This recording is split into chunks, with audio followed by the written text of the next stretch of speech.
That's a snazzy intro. I like the music. I'm It sitting is. there just bopping away to it. It's actually really nice. I freaking love it. Dan, you did an awesome job, Danny. That's the hardest part of setting up a podcast or a live or whatever show is just like all the little fine elements that you got to get to the T. Um, I remember from the Dr. Dark Web days when we had quite a like back and forth about the music.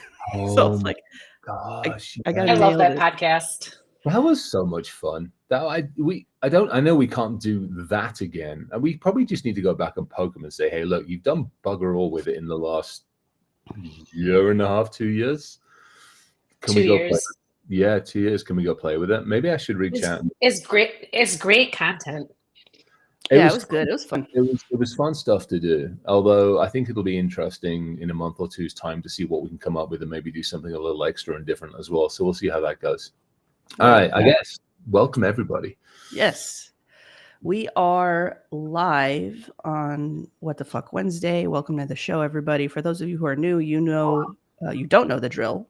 Ask questions, drop comments. If you have any feedback, you want to validate messages, or just want to have shits and giggles, drop those in the comments. Chris, Marie, and I will address those. For those who are veterans and come on every week, we love you. Thank you for coming on every week. Mhm. Same applies to you. You have questions, drop them in the comments. Let's see. We have a lot to cover today before next week. By the way, next week we're not going live next week, right? We're gonna just take the week off. What are we gonna do next week? Probably We're gonna take the week I off. think we'll take the week off. I think I'll probably still do. I'll still do a post because, well, it's a post, and let's face it, my inbox and my spam box are not going to not fill up. Let's face it. I'm So- actually like, I'm tempted. You're saying no, don't do extra work, but I'm tempted to do like a replay of like best ofs. Yeah, I think that would be like kind of fun. I might do that. Have like, just sit down on It the doesn't couch. need to be long. It just like 10 minutes of just like last week's box of dicks has to go in it. Like there's like so many like just funny like one-liners, I just think it would be funny. Maybe just do the best one-liners of WTF. That's it. Yeah. Yeah, Yeah. that's going to be a lot of fun. We'll do that.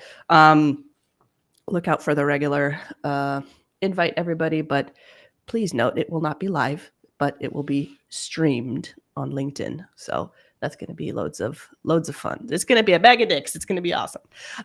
Okay, so we have speaking of dicks. That's a nice segue. Do we have something to go through? Are we going to dig in deep? Heck yeah, we absolutely do. We absolutely do.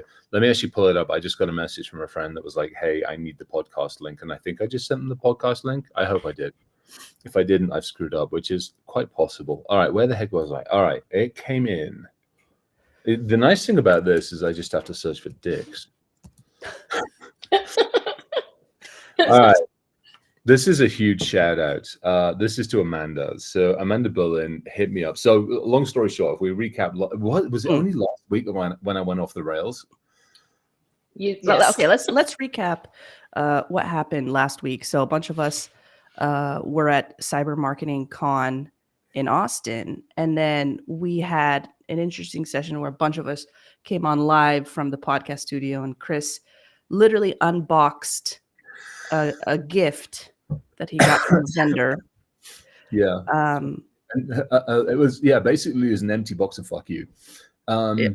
It's probably the nicest way. I mean, it really was. I mean, let's just be honest. And apparently, I've been talking to a whole bunch of people since then. They've been doing this. Actually, there's a couple of things on this. One, they've been doing it for an extended period of time. Secondly, apparently they used to do it with the iPods. They'd send one of those gel cases out and go, "Hi, you talk to us. We'll send you iPod or AirPods or whatever those things are called." And then, so we unboxed this particular box of mess, and it was mess. There was that stupid, messy, freaking papery rubbish, and an empty, to rephrase this, an empty, not even a good headphone case. I mean, it was basically, somebody pointed out to me, I called it something, a posing pouch, and somebody said it's a banana hammock. So I didn't know what a banana hammock was. I had to look that up. Oh, did you Google it? Oh, I Googled it.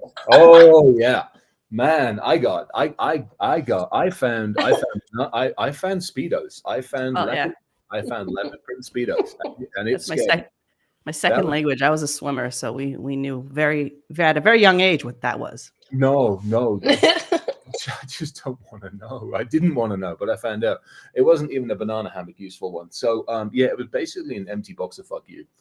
And the other frustrating thing on this one, there was a quote that was on the lid of the box from somebody. And I'm not going to say who they are because they asked me not to. But there was a quote from somebody, and apparently that quote's from like 5 years or so ago. And he'd asked them years ago to stop using his quote, and they're still using it. So my understanding is they've sent the lawyers in that general direction, which I would absolutely, cheer from sidelines on. Yeah, just a terrible, and apparently somebody, who was it? I was talking with somebody on the phone, and they said they got like an empty box, like the Macallan whiskey. Somebody said they got like an empty box in the post with, again, the same kind of thing. Like, hey, if you take a meeting with us, we'll send you the bottle that goes in the box. I'm like, who in their right mind, in the vacuum of a... I was on that phone call. So who was that said that? Remember. But it was definitely... Me neither. Yeah, but it was one of those... no, actually, I don't remember. Anyway, but that's another one. I'm like, where does this shit get dreamed up from? Anyway, that's what last week's... it was Pete. That's what it was. There we go. Okay, good call. Yeah, good call. Yeah. Sorry, but anyway, so what he did last week, if you weren't here, is he basically opened it up and said, somebody sent me a box of dicks. Segue to somebody that did something good. Yeah. So Amanda hit me up. Amanda Berlin, she's freaking amazing. Hit me up, and apparently her marketing team had seen the Tale of Two Gifts rant. They'd seen the post of mine on the rant and asked if she knew me well enough to send me a box of dicks. And she sent this on a LinkedIn message, and I just giggled. And I think that's taking something that was pretty negative. Let's face it, it was like I was a little hot and heated on that one, and turning it into something positive, because I had done a rant. I mean, I posted the picture of this darn thing and said, I probably would have preferred a box of dicks. And so basically that's what I got. It was actually fantastic. And Amanda was like, Amanda and I just went back and forth and back and forth and back and forth on it. Lo and behold, I get into the office Monday. I get into the office on Monday. There's a package waiting for me. Inside the package is literally a whole stack of like 30 or 40 beautifully rendered. Like, there's flying dicks, there's ones with cannabis ones, there's mushroom ones, there's all sorts. And they're I opened this up and I just curled up laughing in the office. Half of my team are like, what the hell are you laughing about? They come over, they start laughing. And they're like, well, can we have some of these? I'm like, you are more than welcome. I did not offer them. I did not give them out. I mean, I'm already a walking HR violation. Let's just be very, very honest about this. I'm like, you can imagine this, leadership at Boom's giving out a box of dicks to everybody in the office and walking around offering people his dicks, dick pics, dick stickers. Needless to say, I'm trying to avoid and navigate that whole shenanigans. So, yeah, I was handing out stickers in the office like I normally do, but they were slightly different stickers. So absolutely freaking brilliant. So huge shout out to Amanda Berlin and Blue Mirror. Just like how to take something that was just so freaking narrative and so frustrating into something that just absolutely made a dozen people's day. You know what is really interesting about that, actually? And if you guys don't know Amanda, connect with her. I got the opportunity to talk to her actually like last week for the first time. She runs a cool organization called Mental Health Hackers. Good person. Mm-hmm. But she's not in sales and marketing, I don't think. And so kudos to them as well for leveraging their employees and their network and being able to be like, oh, we see that Amanda is connected to Chris. How well do you know Chris? Can you have a conversation with him so when we send him this random box of dicks, it's not random? Like, you know what I mean? Like, so kudos to them for also leveraging that with the relationship that they have, that the two of you have. Yeah, and I think that was fantastic because Amanda hit me up. And her marketing team had hit her up and said, "Hey, how well do you know this guy?" I know Amanda. I mean, she's freaking amazing, and so she is. I mean, I'm curled up laughing, and then these damn things arrive, and like literally the whole office area where I'm at, because I'm sitting in my fishbowl office, and I'm open. And actually, no, I wasn't, because I stepped out of it. I had the box. Who was with me? I mean, it was like Liv or Lauren or somebody was sitting there with me and we were talking about it. Or it might have been, it was either that or it was Tara or somebody. Anyway, I'm opening it and there's the box, and then there's like a little letter thing. They were like, open the box before the letter, I think. And I'm like, right, you open this, I open this, and they open the letter and they're like, oh, you got to open the box. And I freaking curled up. It was fantastic. So yeah, it was good. I think that's hilarious. And again, to your point, Maria, kudos to the marketing team for actually listening to because we were in deep, right? Like we didn't post out any trailers or anything last week about that specific experience. So thank you for listening. But I want to make sure those listening in and perhaps thinking about the future tactics of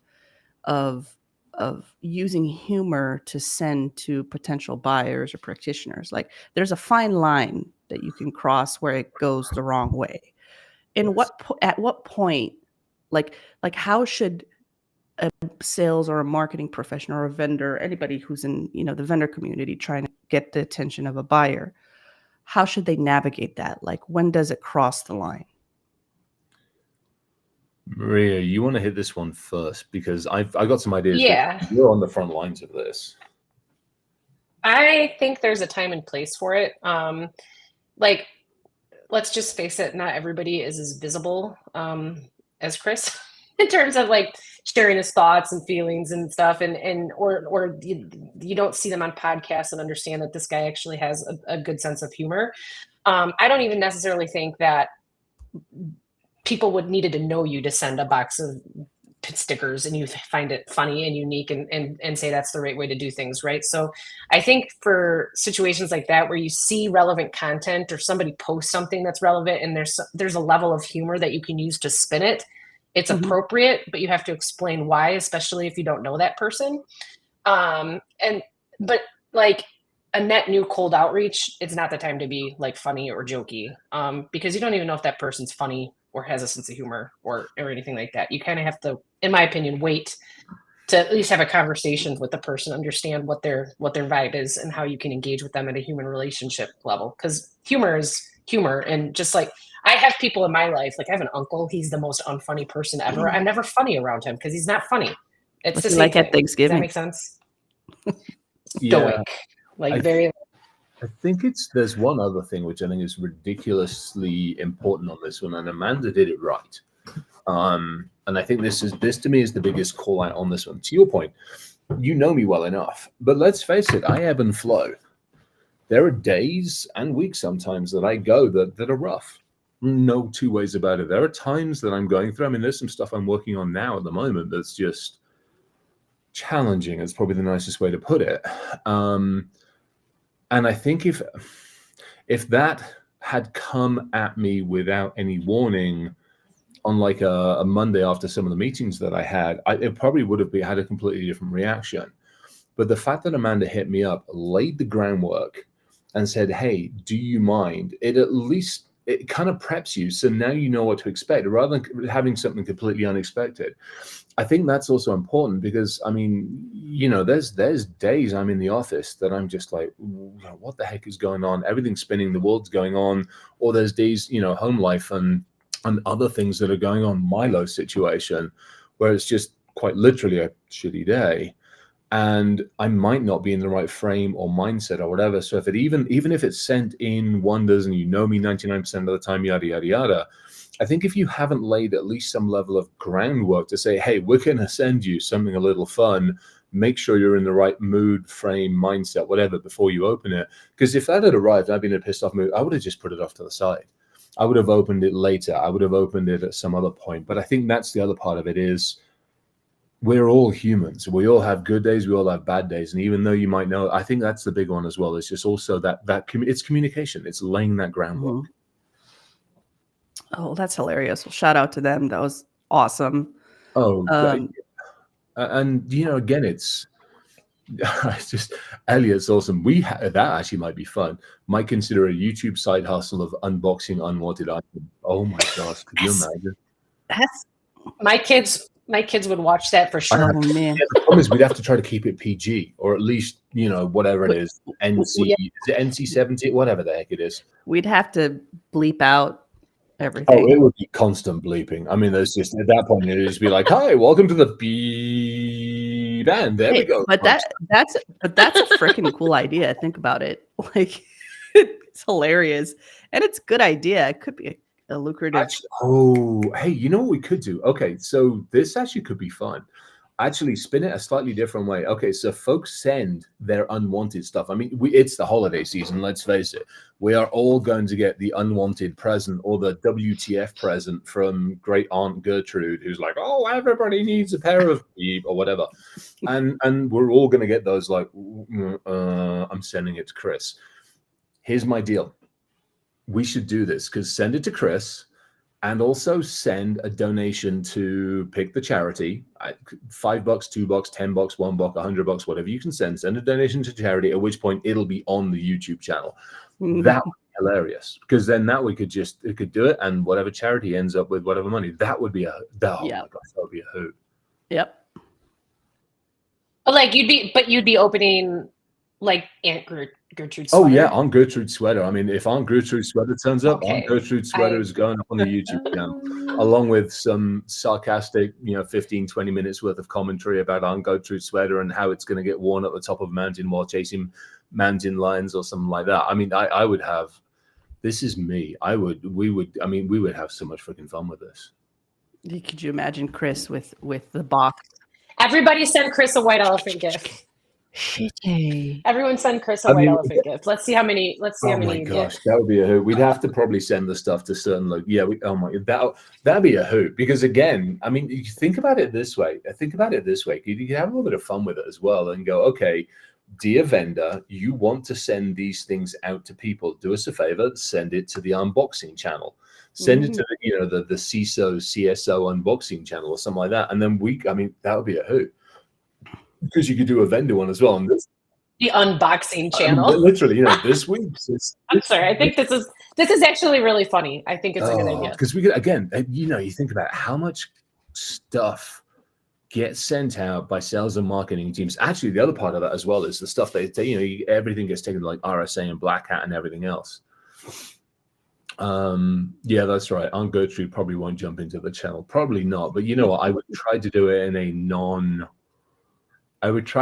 in an honorable way. Aunt Gertrude probably put a lot of work into that sweater. If she hand knitted that sweater, your ass is going to be grass if she finds out that you sent it to me. However, Aunt Gertrude's sweater will definitely get worn while chasing mountain lions up the top of a hill. Love, hugs, and kisses. And next week on the opening box channel. All right, okay, that needs to be brainstormed. We could have some fun with that. All right, back to this one. Yeah. All right. So we you want to go through some breakdowns?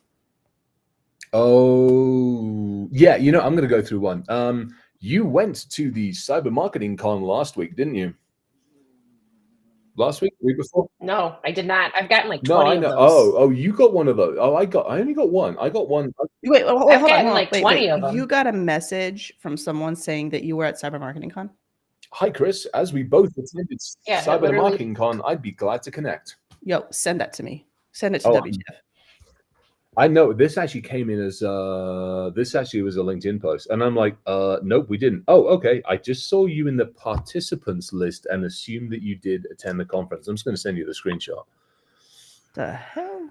I know. I would love to know how I got this because I didn't attend. Let's face it.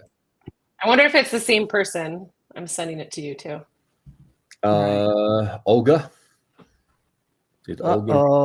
Yes. Olga, we are gonna have to have a conversation. We're gonna have to have a conversation.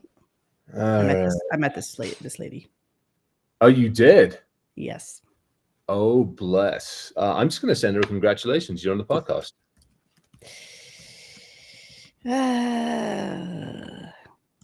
Yep, we're gonna have a conversation, Olga. Oh yeah. Speak soon. You've been busted. All right, so again, I think that's the other part of this as well. So I mean, this is one, there's frustration because I mean, you take it, you make an assumption. An assumption is simple. An assumption makes an ass out of you and me. End of conversation. This is one of those you assume. So if she met you, and then maybe Googled you, saw the pair of us on the podcast and sent it to the pair of us. That is an assumption. That's an assumption that all three of us were there running around. Bad assumption. Maybe the better way of opening that one would have been like, hey, I met Danny. I see the three of you are on a podcast. Would love to connect. Yes. Be honest, have integrity. Wait, I want to back up though. How are you? Were you on the how were you on the participant list? Did you sign up for virtual? Or I don't know how you, Chris, would be on the participant list. I didn't sign up for a darn thing. I didn't sign up for anything either. Yeah, Tim, who else is pretending to be Chris at a conference? If one of you all has registered as me, let me know. I won't hold it against you, but you might get tasered. Okay, yeah, but I'd say so. Just the reason why I asked, because there was a virtual and there was an in-person, and I could imagine that, somehow, the attendees, and I don't know, maybe there's a way to find all the participants, could see who is at the show, whether it's virtually or in person. But if somebody is virtually there, let's just say you signed up for the virtual conference, check if they're virtually there and not in person, and don't assume that they're. What I mean? If they are there. I mean, that's possible. And it might have been the live podcast post as well. I mean, if Olga or somebody is crawling any of the media associated with, the cyber marketing con, it's very, very possible it came from there. But again, if that's the case, be honest about it. Going, hey, I saw Danny and I saw you and George and Maria and everybody on the conference. Mm-hmm. I saw the live podcast. It was great. Love to connect. Don't send out the same form letter to 200 people basically saying, hey, I saw you there. Or in this case, we both attended it. Because again, it's not personal. It's freaking spray and pray tactics. And those suck. Yeah. So what happened next? You responded? Yeah, I just sent a message back. I just sent one back going, nope, we didn't. Yeah. And then I got an okay, and I saw you in the participants list and assumed that you did attend the conference.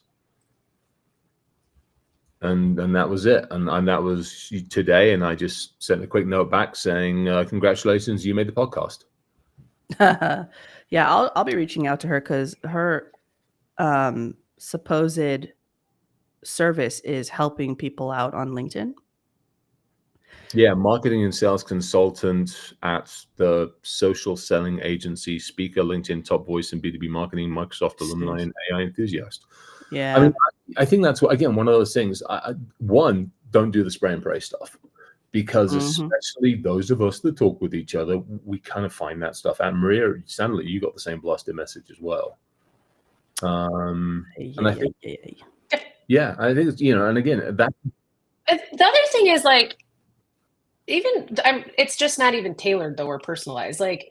Take business aside. A couple of friends and I are putting together this thing for RSA, and I'm in charge, of course, of outreach to try and get sponsors for it. And on Tuesday, I sent 38 different people tailored messages. I don't know half of them. Some of them I asked you for ideas, Chris, on who to reach out to. But I was super honest with every single person. Hey, I've never met you. I know Chris is doing some work with you. He says you're awesome. He says you're amazing. And he said you may be interested in this thing that we're doing. Would you mind taking a look at the event prospectus and giving me feedback? Or let me know if you'd be interested in sponsoring. And that's it. There's nothing false or fluff. I mean, it is that's exactly what happened, right? And so the same thing with business. I have a friend, Charles hooked me up with this person, Chris, a friend in Denver who just got a new job. He's been there for about a month and a half, and he couldn't make our whiskey and watches thing. And so I pinged him this week to just check in and said, hey, I'm sorry you couldn't make it to Whiskey and Watches. Where were you? And he was like, oh, I had to go last minute to New Orleans. And I said, how's the new gig? He goes, it's going really good. Drink it from the fire hose. And I go, okay, let me know when you know if you need an MSSP. Thanks. That's it. That's it. That's the pitch. And that's, truthfully, that's the way to do it. Oh, I just got another season's greetings from the same person I got the season's greeting from this morning. Dear vendor, you might want to recheck your outreach marketing system because apparently it's sending everything to us at least twice. Yay! And there's this huge assumption that we all celebrate Christmas and New Year. So that's always an interesting one as well. There are a lot of people on this planet who do not. There are a lot of people who do, but there are a lot of people who do not. Yeah, I mean, I just told you, Maria, like, when's New Year's Day?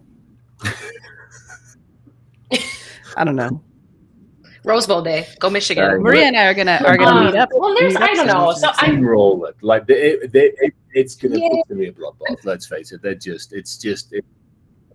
is. But keep the faith, Chris. Hey, I had the faith this weekend. So now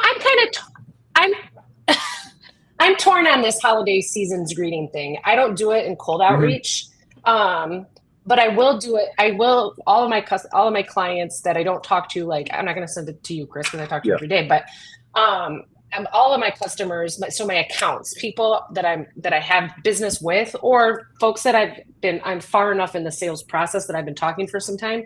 I usually will send, like today, it'll go out. It's just a note that just says, thank you so much for your partnership as the end of the year nears, blah, blah, blah, blah. And then I always include a little picture of my girl's Christmas photo because they're cute. So I love it. And I like to share it. Yeah. But I'm not sending that out to people that I don't know. And even if you don't celebrate at that point, you know that I do, and my kids are cute. So I just feel like it's okay to do that because it's what I would do to a friend. It's like sending a Christmas card. I totally get it. I think the sorry, I thought Milo was under there for a second. But doing that cold, you have no clue what these people are doing, what they celebrate. And again, it's and it can be maybe immediately off. Well, I think again, it's back to one of those things. It's like if you want to wish me like happy holidays or anything else like that, I have no problem with that. But wish me happy holidays. Don't hit send on 600 assumptions of happy Christmas, along with 599 of my closest people on the sales list. I got a good one. It will be short and sweet. I got a message from a guy on Sunday, connected with him because he had a relevant title, looked interesting. I didn't look like a threat or anything like that. But then he reaches out to me and says, Danny, I thought it made sense to connect and have a conversation as I'm looking for my next opportunity. Granted, this is after I accepted the request. For 15 plus years, I've been in global sales and alliances channel executive with exposure and experience in security, cloud, some other acronyms I can't even pronounce, among other solutions and GTMs. I was just like, okay, well, I'm going to ignore because what can I do? And then today in the middle of the night, he sends me a message. Danny, hi there. I pinged you the other day and I'm following up on my request. I'm just like, dude, I don't fucking know you. Like, I can't help you. You have not, inquired or had a conversation with me or told me anything about you beyond the fact that you're looking for a job and your high level experience. I mean, it just rubbed me the wrong way. I'm not a, HR professional and I'm not a headhunter or anything like that. Like, how can I, I mean, why would I help you if I don't know you? You know what I mean? Like, that sounds shitty. Maybe, I don't know, but I'm just like. Well, what if he would have, or she, I don't know, would have started it with, hey, I follow your podcast. I love, or said something of relevance and started a dialogue with you and let you have a back and forth and then say, hey, would you like to get on a call just to connect and talk shop? I'm in between jobs right now. Would love to pick your brain on things I could be doing to get myself out in the market. And then now you've built a human relationship. This just literally happened with my friend Chris Fisher out in Denver. He pinged me the other day. I've met him one time. I wouldn't say we're close friends by any means, but he pinged me and he said, I need help. I need help. I got let go in a riff and I'm having a hard time getting traction. I don't know. I'm not a social butterfly. I don't know the power of LinkedIn. And I said, you know what? Why don't I just, if you're okay, can I do a post on your behalf? Send me your resume. Dude, he got a job offer yesterday. That post ended up with over 40,000 impressions. 250 people shared it. Like, it was crazy. He was out of work for 4 days, but he asked for help in a context that made sense to me. 100%. Does that make sense? And I get a lot of folks who follow A1 and who I just meet and say, hey, or we're part of a Slack community and stuff. Like, hey, if you ever hear about something or if you need help with audience first or something like just keep me in mind.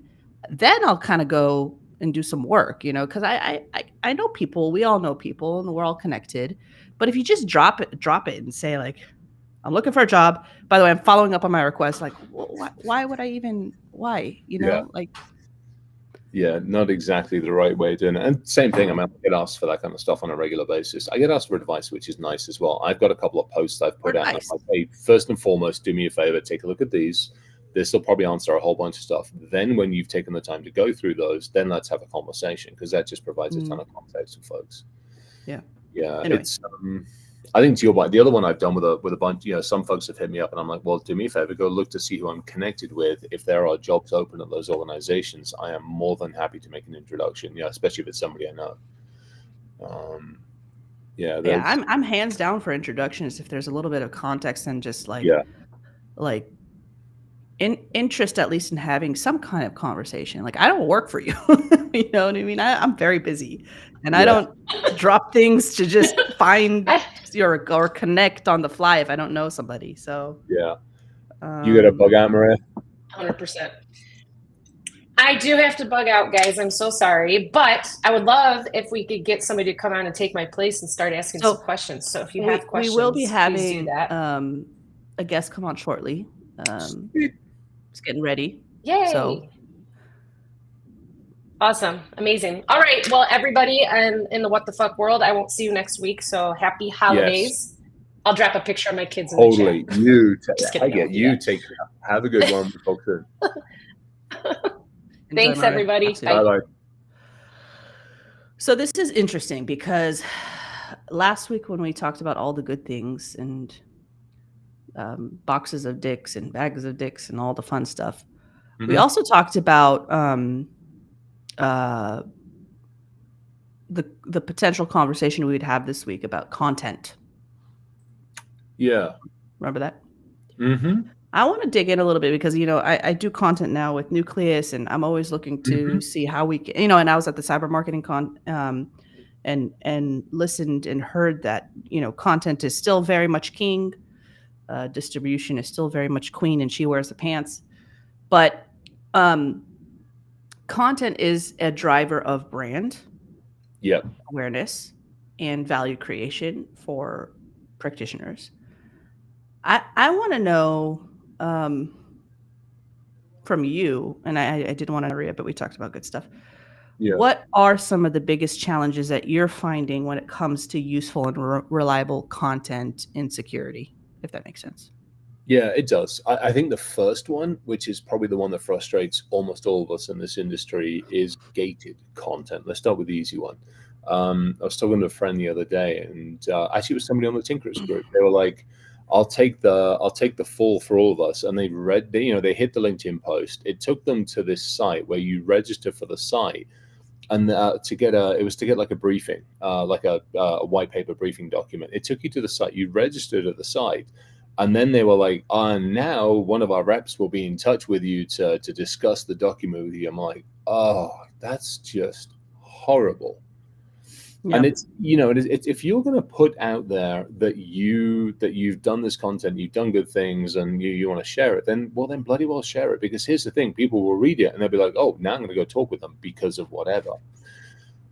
The challenge is, to your point, is actually doing good and useful content and relevant content. I think there's a couple of different ways. You know what I haven't seen this year very much of, and I'm actually going to do one at some point in time. What I haven't seen a huge amount of this year is predictions for 2024, famous last words. They're about to go nuts. Yeah. I haven't seen that many of them. Neither have I. I wonder if everybody's just getting, I know what mine will be. Mine's going to be pretty normal on that one. But yeah, it's, I think it is useful to know, we are at a point where we're planning 2024. I'm looking at 2024 and going, what do I need to, and we're planning to, if I look at the boom standpoint, I'm planning 2024 in a couple of different ways. I'm planning a baseline, just keep everything running, keep the lights on. I'm also planning hey, here's the funding level, here's what we get to do, build out file, build out this, and everything else. So I'm planning those two, and depending upon how much and what we do and everything else. So there's definitely what's coming down the line in the future. What does the next 12, 18 months hold that I haven't already seen? We all know augmented / artificial intelligence is a hot button. We also know, or should know, that the fact that adversarial versions of that are a hot button. You know, we still know identity is a huge thing that we haven't completely figured out. We've got bits of the puzzle, but we haven't figured it out. We know that awareness training is a huge one. You know, there's some of these defaults. We know the code side of the world is always a challenge as well. So there's these things that is useful to have snippets of information. I don't have time to read paragraphs and paragraphs of stuff, but I kind of want the snippets, and it is tough. You know, and again, you know, Newspire sends out their weekly list, and I run through it. It's actually really useful. It literally is like, it's a newsletter. Yeah, and it's I just got it the other day. So yeah, really it's like once a week, which is great. It doesn't flood the inbox, and this is in stark contrast. I mean, we had the Gartner service for a while when Charles was here. He signed up for the Gartner service, and I mean, Gartner floods your freaking inbox every single day with bits of it. It's just, it gets too much. And you go from, hey, I want some information, to getting a daily post from them, and it's just, and yes, you can unsubscribe, but the challenge is it's a pain in the ass to do that, and you got to figure out what you still want. I mean, I just want one. I want one concise. This is part of the reason I'm doing the Anixia thing, is that ability to get one concise place to get high-level snippets of information, and then go, okay, what do I want to dig into? What speaking of Anixia, yeah, they that's kind of like a community for you all, right? Do you guys to some degree have an interaction there? Yeah, or is it just like so the self-serve, like do what you need? The Tinkerers, we have the Slack channel, which I absolutely love. Now, Anixia, the Anixia cyber stuff, there's, you know, we have regular meetings. Actually, they're shooting a message back to somebody today on some stuff. But that's definitely hey, how are we building this? What's going to be put together? What are the domains that we're going to take a look at? And a few other things. That's ridiculously collaborative, which is kind of nice. And gone. No, so speaking of collaboration, because I know, like, when we were working together over at Cyber Six Skill, that we got some good traction on some of the stuff we were doing together, and that really helped me out from a marketing side. One is, you are a trusted person in the community, right? You know what you're talking about more so than I do. So let's be real. And so you brought that level of credibility and knowledge to the table. It took some time to figure out how we could work together from a vendor and a practitioner side.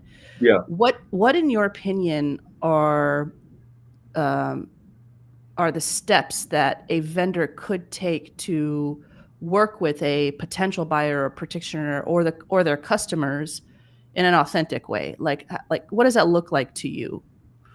Does that make sense? Yeah, it does. I think it's coming to the and it's a tough balance, because it's coming to the table with a desire to help, but you've got to know your customer pretty well. I think that's part of it. So a perfect example of this one. So JFrog actually approached me as well. Similar kind of thing. They want somebody to come on, advisor-ish type of role. And I got a lot of respect for JFrog. What they're doing on the DevSecOps side is actually fantastic. So they've approached me, and we'll see where it goes, see if it gets signed up and sorted out. But they hit me up and they're like, hey, we would like to engage with you. We'd like to run some ideas by you. We'd like to consider working with you. We would like to show how and what and where we're making a difference. And so I think there's two different things. One, there's got to be some level of brand awareness partly already. And if there isn't, then I've got to go out and do the research on it. But secondly, I think the other part of it as well, it's got to be something that I care about or respect or that I want to deal with at that point in time. I mean, this is the day. I mean, I put that post out about how many flipping vendors there are. And then it was interesting is there was a counter post that got put out coincidentally about a day later, which was like, oh, I do wish people would stop saying we have too many vendors. I'm like, I know which one you're talking about. Exactly. Yeah. So it's one of those things where I'm going into 2024 with a handful, and not many more than a handful of projects, because you put more projects on that, you're going to fail. You just won't get everything done. So you go in with a handful of projects. Anything outside of that handful of projects is unlikely to be touched in 24. There might be some exceptions to that rule. There always are. But for the most part, 4,600 vendors, of which I'm officially going to deal with, say, 5, maybe 10 at most. So everybody else is going to have to understand that I'm not interested. I am interested in some high level stuff because I'll plan it out and maybe it gets put in. But for the most part, nothing's going to happen for the next year. I mean, that's just life. That's just how things work. All right. I want to keep, we have about 20 minutes left, but I do want some time to bring Grayson on, who had a great question. I know we're kind of going a hard shift here, but he's finally in the back room. So let's bring him on. What do you think? Great. Hey, do you guys hear me? How's it going? Yeah. Hey. Oh, it's going well. It's nice to meet you. Thanks for having me on. Very impromptu. Before this, I was working out, so I had to get changed real quick. No, you didn't. Yeah. I'm still in a t-shirt, so you know. I was sweaty in a tank top with crazy bedhead. So hey, that's all right. You know what? There's somebody out there likes people like that, so you're in good shape. Don't worry. Fair enough. So I thought real quick background is spent a couple years as a SOC analyst, Lockheed Martin. I did some internal NIST auditing for the Department of Energy. And then I got into sales. And then I got into entrepreneurship from there. And now I'm building a cyber AI company here in the States. So I know, weird background.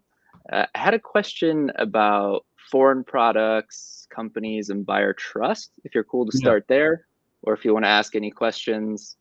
Go from there. Let's have that conversation, because the country that you were talking about, I know that country really, really well. I've got a couple of very, very good dear friends. Really? Been over that neck of the woods a number of times. Gokhan and I are fantastic friends. He used to run one of the biggest, I guess, MSPs, MSSPs in that country. Yeah, Gokhan, I've been over there. Yeah, I love that country.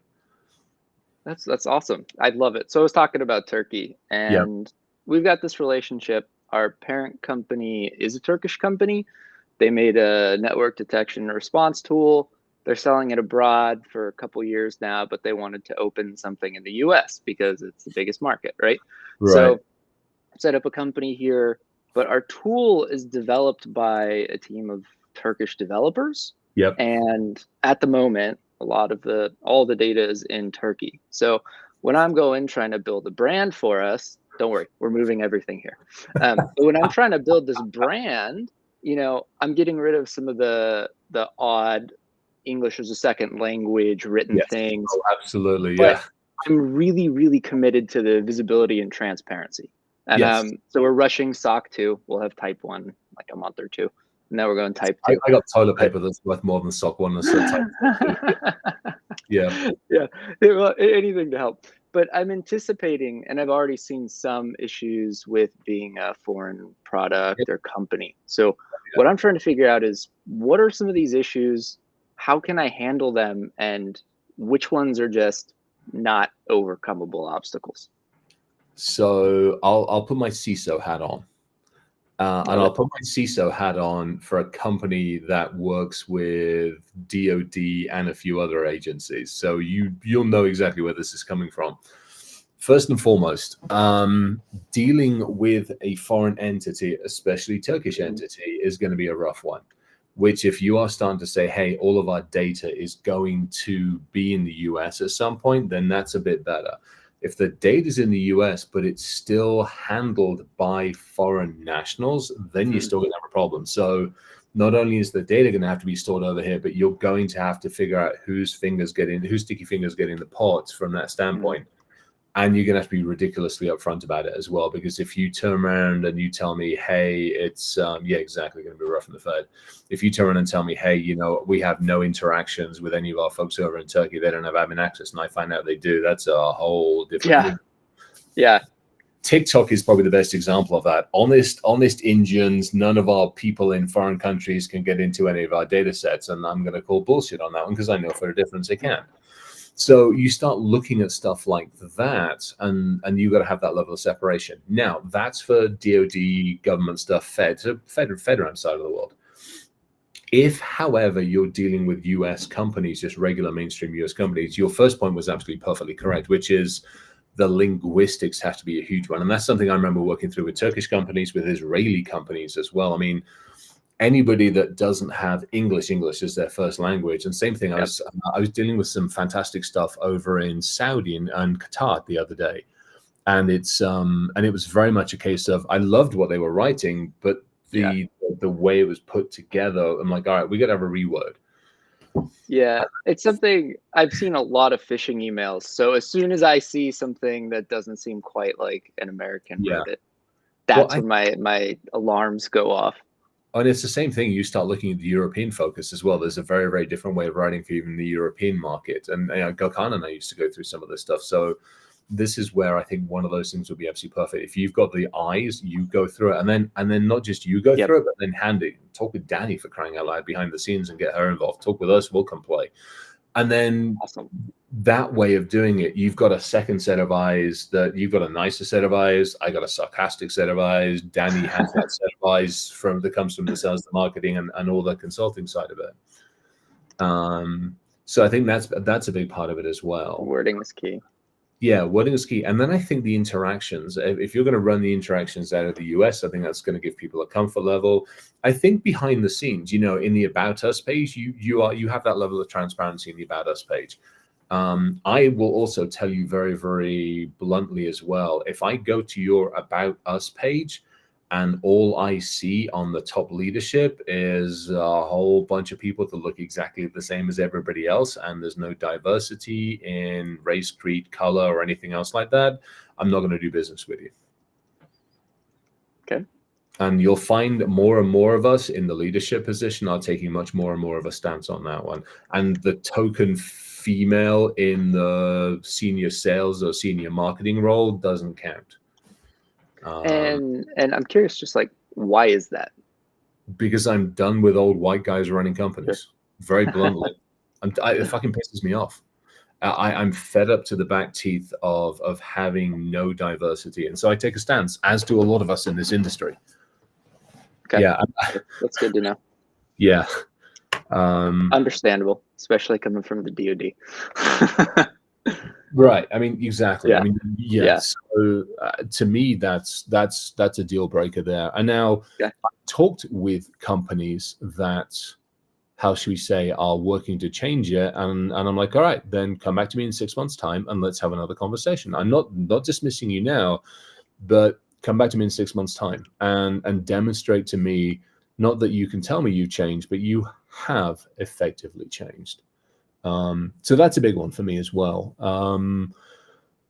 If coding's done in Turkey, I don't actually have an issue with that, to be honest. And I think many people probably, I'd actually be surprised as to how many people realize how much of their code in so much of the product has been written outside of the US, because there are some, there are some amazing coders across the globe. I mean, I don't care what country, whether you're coming out of India, whether you're coming out of the African region, whether you're coming out of the European region, whether you're coming out of, pick a region, there's some freaking amazing coders. Go for it, Danny. I want to ask though, why is it important? I know why, maybe we all know why, but maybe some on the call don't. So why is there some iffiness with regards to coding abroad versus US? Oh, because it's who's coded backdoors in it, how concise is the code, who's done the code properly, how well built is the code.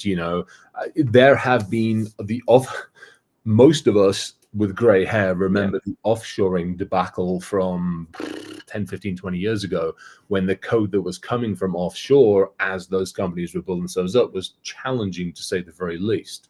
And so what we got versus what we're expecting were two very, very different things. So there's still a nasty taste in people's mouth.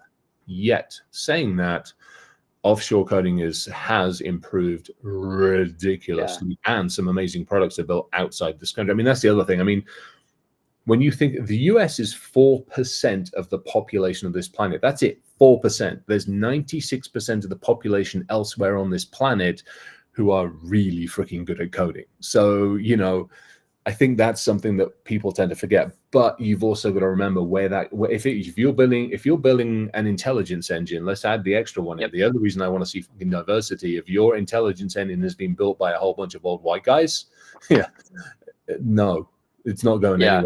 I mean, one of the biggest things we advocate in this industry is diversity of code.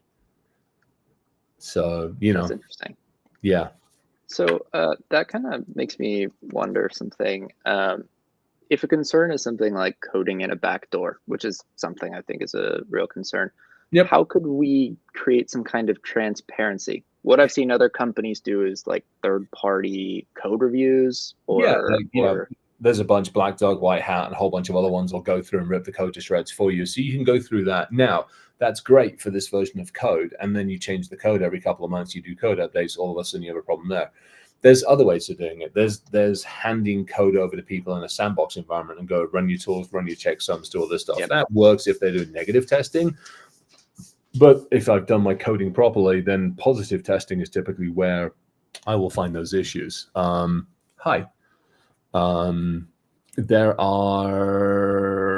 ways of being transparent. If it's somebody that's really looking to buy it, then you open up your code source to them. You bring them in to open up the code source, do a full code examination.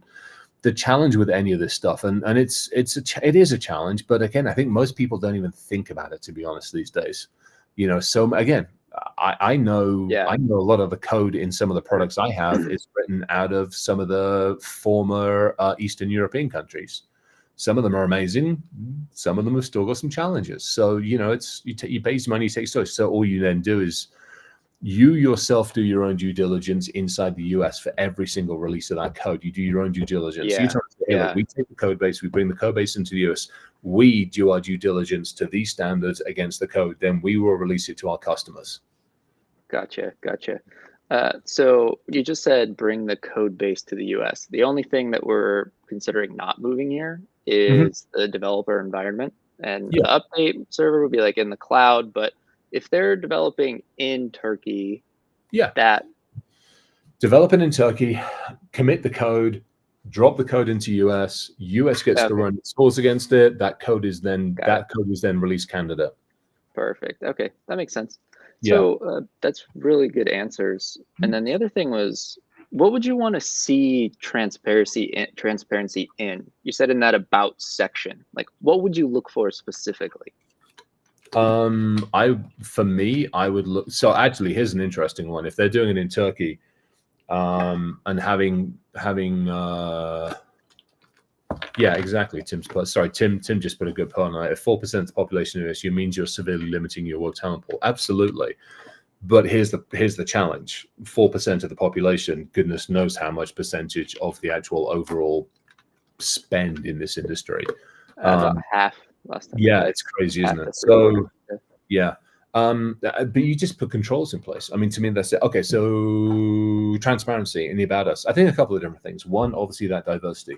Secondly, be honest. Where's the company? Where's it going? What's it doing? How's it doing it? And tell me what the roadmap for the company is. You want to open up a US market. Well, obviously that's to hit the US market, but what's the plan with that? How's the plan going? And then honestly, how are you giving back?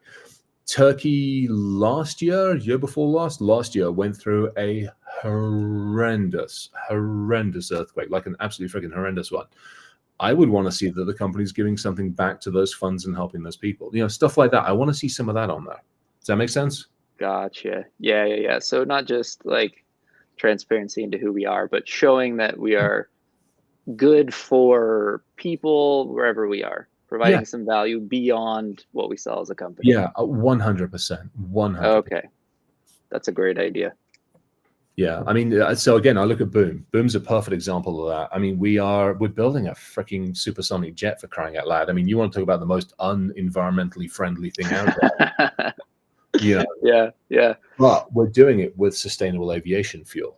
We are doing it in carbon neutral way. So everything that we do, we're offsetting it as best as we can with other things. Internally, we're doing all sorts of stuff. We tell people about this. We go out numerous times a year and go help out with parks and trees and all sorts of other stuff. So I think that's definitely one way of saying, hey, look, sorry, not sorry, really. We're trying to get you off the tin cans as fast as possible. And here's what we try to do to offset what we know we're doing. So that's how I look at things. That makes perfect sense to me. Cool. Beautiful. And also, just a side note, you worked with Charles Valentine, right? Yes. I hear you guys have a lot of similarities here when you're speaking. So, yeah. Actually, I found you through him a while back. So he and I are catching up for lunch today. How are you? Tell him Grayson said hello. I absolutely will. He's back in. In fact, I'll shoot him a note now. He's back in our neck of the woods. I just saw another message. Where the heck is he? There he is. Yeah, I just messaged him yesterday. Awesome. Danny, do you have any thoughts about that? I know it was just us two talking back and forth. I have to learn a little bit more about that. I'll be completely frank. Yeah, So this was eye-opening for me. Yeah, it's there's so much more we could talk about, and we could probably Yeah. do a whole podcast on like the pros and cons. I love Turkey is interesting. I know Turkey wants to basically be the next like Israel and actually UAE kind of conduit for building its cybersecurity and its IT and infosec. So they got some freaking amazing products that I would love to see over this. And I was gonna try and work with Gokhan, but this year it's just been let's just see hellacious. Actually, I need to get if you don't know Gokhan, ping me separately, and I need to get you and he talking. Yeah, I'll ping you. I might know him because I know another one in my company, but honestly, a lot of people have similar names, and it's hard for me to wrap around them. Totally. There's a ton of Ahmeds that I'm meeting. Like the most common name. I think I've met 5 or 6 so far. Welcome to that neck of the woods. It's a gorgeous, amazing freaking neck of the woods. How did you like get involved with Turkey? Did you visit? Do you know people, family? I visited former military as well. So I was born in Cyprus, which has Greek and Turkish connotation, shall we say? Depends who you're talking to. Yeah, big time. Yeah, and it was years and years ago. I got invited over there, but Gokhan hit me up and he's like, "Hey, I'm running." He was running a conference when he's running the company. Are you interested? I'm like, "Oh, heck yes." So he talked to me, and I came over. I had an amazing. It's that whole region is freaking amazing. It's so old and beautiful. Yeah. My girlfriend, her family lives there, and she's from there, and so I got to visit for a month this summer, and it's unbelievable. When you're in the States, I'm in California. There's not really as much history here, but we're at her beach town, and it's 2,000 something years old. It's incredible. It's to me, it's the Grand Bazaar. I was like a kid in the candy store. I'm a squirrel anyway, and I couldn't get out of that place. And then I went and I hit the mosques, and the stuff over there are just unbelievable. Gorgeous. Yeah, I think we just had the same experience. I went there and I couldn't help haggling for everything. It's so enjoyable. I know I'm taking away from what the hell did I just read? Tech, sales, and marketing, but it's so fun to talk about Turkey. The haggling. Okay, welcome to that neck of the woods. This is a lost art. I remember I was buying stuff, and I remember sitting down, and we started off with Turkish coffee, which I have an absolute love for, and then we moved to the apple tea. Yeah, then we were talking for like 2 hours. I mean, we were haggling over something fairly expensive, but we were there for like 2 hours. We talk a little bit more, and then we talk about families and how we got to support families and how far. Yeah. And it was just, why don't we do that in this country? Like, seriously. Why? It's a weird vibe around haggling here. And so when I was interviewing for this job, I wasn't sure how they haggle for salary, right? And I didn't know whether or not I should haggle heavily or not at all. And so I asked the guy I'm working with, I'm like, hey, is this expected? Because I know Turkey has like a haggling culture. Mm-hmm. And I framed it as, I got to rely on you as my teammate. What should I do here?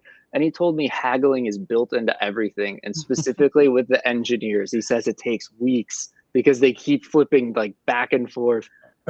So that's hilarious. Yeah. Oh my gosh. I love it. Good. Well, love having you on, Grayson. Actually, I want to hit she put a question up there. Some salespeople are open as well. Others excel at closing sales. How can you type of people work with you effectively? I love that. That's actually a really interesting one. Because it is right. We all bring certain expectation. You still haggle here. You just have to get creative. There speaks a person of experience. That one, I don't know if are we gonna have time for that. We got like a minute, haven't we? I don't know if we're gonna have time for that one. We'll have to hit that. Maybe that gets hit next week. How are you doing? Yeah, for sure. We'll have her on live too. Oh, yeah, there we go. Oh wait, next week we're gonna do the week after. All right. But Grayson, it was great having you on. Thanks for coming. Thanks for having me. Yeah, hugely appreciated. I love the conversation. Yeah, thank you. Awesome. And tell Charles I say hello. I will do. All right. Okay, so we do have about 30 seconds left. Any imparting thoughts? Yeah, actually, I do have one because of just the conversation we just had. And actually, Tim said it perfectly, which is actually a really good way of looking at it as well, which is, we need to embrace other cultures, especially as we look at how we interact, as we look at how we work with and how we deal with and how we converse. This country is a melting pot, no two ways about it. I wish it was more of a melting pot, to be honest. And I know some people wish it would be less of a melting pot. But I'm in I want more of a melting pot. So I think, the ability to actually recognize, understand, and adapt to other cultures, other ways, and other things of doing things is absolutely fantastic. I mean, going abroad and doing those things is wonderful. And I think if we adopted more of that, I feel we would bring a little bit more humanity to our digital world. 100%. I completely agree. I if anything, adding to that, embrace the cultures. And then I think one thing to sign off is just enjoy some downtime next week too. Yeah, that is true. It's holiday season for many. Crazy this year. Yeah, that it has. I'm actually in the middle of writing up a fairly lengthy list of stuff for 2024, not necessarily wants and to-dos, but just planning 2024, and some changes coming. We'll leave it at that. Yeah. Well, this was a good session. It was a bummer to see Maria go early, but she went for good reason. So Totally. We will circle back together live in 2 weeks. Next week, everybody be on the lookout for recaps of one-liners of the sort from the last season. If you're around, maybe we can actually present some of that stuff. That actually might be fun. We'll talk about that offline. That we might have some fun with that. I'm around, so maybe we do that. Maybe we have a little bit of fun with it. Sure. Sounds good. I know a few people. Yeah, that'd be fun. Awesome. You take care. Give the family you. a huge hug, please. Will do. And happy holidays, everybody. Enjoy yourselves. Stay safe. Don't drink too much. And if you do, don't freaking drive. Yes, this 100%. All right. This has been another episode of What the Fuck Did I Just Read? We are